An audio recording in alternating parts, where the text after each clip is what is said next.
Assalamualaikum, kembali lagi di mata pelajaran ilmu pengetahuan alam. Sebelum mulai belajar, yuk kita sama-sama membaca basmalah. Bismillahirrahmanirrahim. Pertemuan kali ini kita akan membahas tentang perkembangbiakan generatif pada tumbuhan Angiospermae. Perlu kalian ketahui, perkembangbiakan secara generatif adalah perkembangbiakan secara kawin. Pada perkembangbiakan ini, sel sperma dan sel telur mengalami fertilisasi, sehingga terbentuklah embrio yang tersimpan di dalam biji.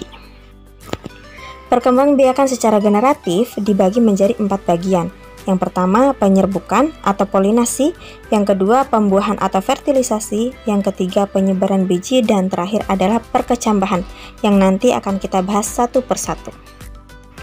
Pada bagian sebelumnya telah kita ketahui bahwa perkembangbiakan secara generatif merupakan perkembangbiakan tumbuhan secara kawin, di mana embrio itu tersimpan di dalam biji. Biji dapat tumbuh dan berkembang menjadi tumbuhan baru, yang mana sifat dari keturunan tersebut dapat diperoleh dari gabungan kedua induk. Nah, sebenarnya di mana sih letak sel kelamin pada tumbuhan? Biar lebih paham, silakan dibuka buku paket di halaman 65, dikerjakan di nomor 7 berdasarkan gambar 2.15, kemudian jawab pertanyaannya berdasarkan tabel 2.3. Jangan lupa diisi ya. Perkembangbiakan secara generatif yang pertama yaitu penyerbukan atau polinasi. Penyerbukan atau polinasi ini merupakan proses menempelnya serbuk sari ke kepala putik. Nah, berikut ini ada macam-macam penyerbukan berdasarkan jenis perantaranya. Yang pertama ada anemogami. Anemogami itu sendiri adalah penyerbukan yang dibantu oleh angin.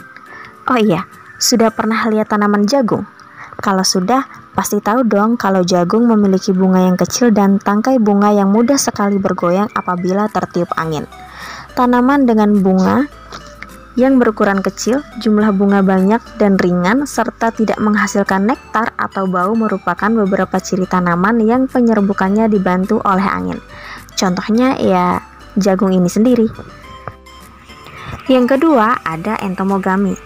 Entomogami ini merupakan penyerbukan yang terjadi dengan bantuan serangga. Umumnya serangga seperti lebah itu sangat menyukai bunga-bunga yang berwarna cerah dan nanti akan hinggap dan menghisap nektar. Umumnya serbuk sari yang dihasilkan bunga tersebut lengket sehingga mudah melekat pada kaki serangga. Dengan demikian serangga ikut memindahkan serbuk sari ke putik. Yang ketiga ada ornitogami. Ornitogami ini sendiri adalah penyerbukan yang dibantu oleh burung. Tapi tidak semua jenis burung bisa membantu penyerbukan loh. Dan salah satu contoh burung yang dapat membantu penyerbukan adalah burung kolibri. Selanjutnya ada chiropterogami. Nah, chiropterogami ini adalah penyerbukan yang dibantu oleh kelelawar. Biasanya tumbuhan yang dibantu oleh kelelawar ini contohnya adalah kaktus. Terakhir ada antropogami, di mana antropogami ini merupakan penyerbukan yang ternyata dibantu oleh manusia.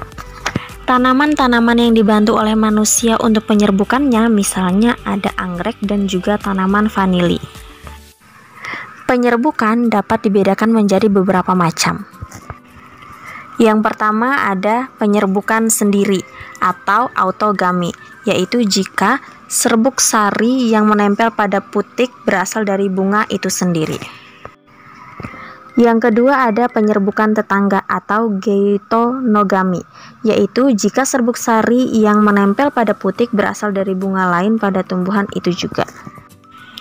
Yang ketiga ada penyerbukan silang. Penyerbukan silang ini yaitu jika serbuk sari yang menempel pada kepala putik berasal dari bunga tumbuhan lain dan tumbuhan asal polen masih tergolong jenis yang sama. Terakhir ada penyerbukan bastar, di mana serbuk sari yang menempel pada kepala putik berasal dari bunga pada tumbuhan lain yang berbeda jenis atau setidaknya memiliki satu sifat berbeda. Jenis yang kedua dari perkembangbiakan secara generatif yaitu penyebaran biji. Penyebaran biji yang pertama yaitu anemokori. Anemokori ini adalah proses penyebaran biji dengan bantuan angin. Oh iya, udah pernah lihat bunga dandelion? Nah, itu salah satu contoh dari penyebaran biji dengan cara anemokori. Yang kedua ada hidrokori. Hidrokori ini sendiri merupakan proses penyebaran biji dengan bantuan air. Biasanya tanaman-tanaman yang dibantu penyebaran bijinya dengan bantuan air adalah tanaman-tanaman yang ada di daerah perairan, misalnya pohon kelapa dan bakau. Selanjutnya ada zookori, di mana zookori ini merupakan proses penyebaran biji dengan bantuan hewan, yang nanti dibagi lagi menjadi 4 bagian. Yang pertama ada entomokori, yang penyebaran bijinya dengan perantara serangga, contohnya adalah wijen dan tembakau. Yang kedua ada chiropterokori, yang penyebaran bijinya dengan perantara kelelawar, contohnya jambu biji dan pepaya. Yang ketiga ada ornitokori, adalah penyebaran biji dengan perantara burung. Terakhir ada mamokori, yang mana penyebaran bijinya dengan perantara mamalia. Contohnya adalah hewan luwak yang membantu dalam proses penyebaran biji kopi.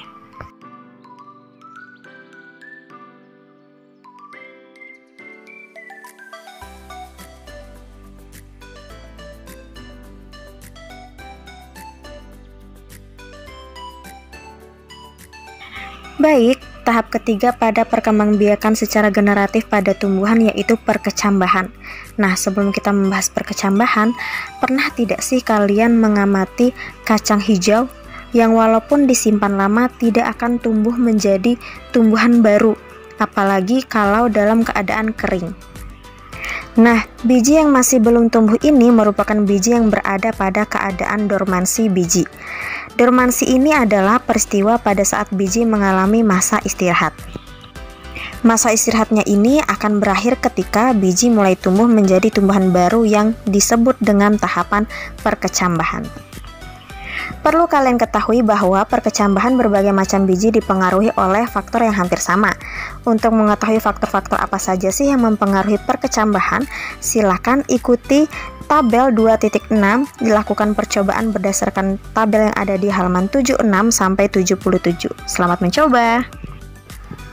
Perlu diketahui bahwa serbuk sari memiliki inti vegetatif dan inti generatif.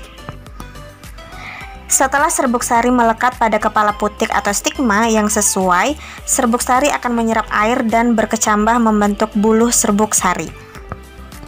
Akan tetapi, ketika serbuk sari yang tidak sesuai melekat kepada kepala putik, maka serbuk sari tidak akan berkecambah membentuk buluh serbuk sari sehingga proses pembuahan atau fertilisasi tidak dapat terjadi.